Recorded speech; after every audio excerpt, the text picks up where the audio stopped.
আমাদের দেশে এখন যথেষ্ট পয়সাওয়ালা লোক আছে যারা চাইলে এই বন্দরের উন্নয়নে যে পরিমাণ টাকা লাগে সেটা একজন না পারলেও 2 থেকে 3 জন ব্যবসায়ী একসাথে হয়ে এই কাজগুলি করতে পারতেন।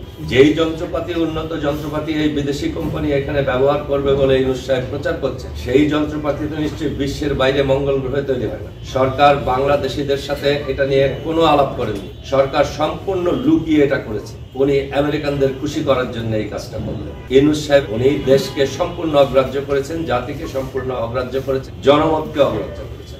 প্রশ্ন থেকে ক্লু নিয়ে বলতে চাই, এটা আমি এই বন্দর হস্তান্তরের বিষয়টা যখন চালু হয়েছে তখনও কয়েকবার বলেছি, আমাদের দেশে এখন যথেষ্ট পয়সাওয়ালা লোক আছেন যারা চাইলে এই বন্দরের উন্নয়নে যে পরিমাণ টাকা লাগে সেটা একজন না পারলেও 2 থেকে 3 জন ব্যবসায়ী একসাথে হয়ে এই কাজগুলি করতে পারতেন।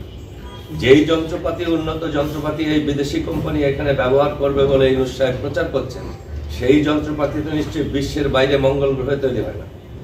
এটা বিশ্বের কোনো দেশে তৈরি হয় যেখানে টাকা দিলে ওই যন্ত্রপাতি ওই টেকনোলজি আমরা এখানে আনতে পারি।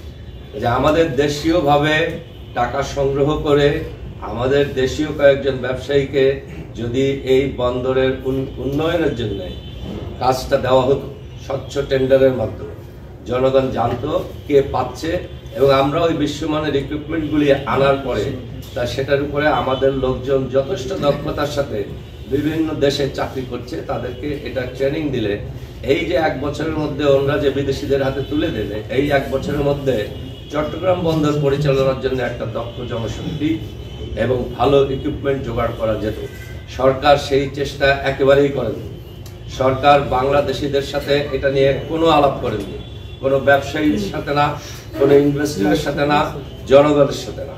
সরকার সম্পূর্ণ লুকিয়ে এটা করেছে। আমার ধারণা হয় ইউনূস সাহেব যে জাতিসংঘের মহাসচিব হতে চাচ্ছেন, এখান থেকে হলো উনি আমেরিকানদের খুশি করার জন্য এই কাজটা করলেন। দেশের সাথে, দেশের জনগণের সাথে সম্পূর্ণ বিশ্বাসঘাতকতা হয়েছে বলে আমি মনে করি। ইউনূস সাহেবের একার একটা লাভের জন্য উনি দেশকে সম্পূর্ণ অগ্রাহ্য করেছেন, জাতিকে সম্পূর্ণ অগ্রাহ্য করেছেন, জনমতকে অগ্রাহ্য করেছেন।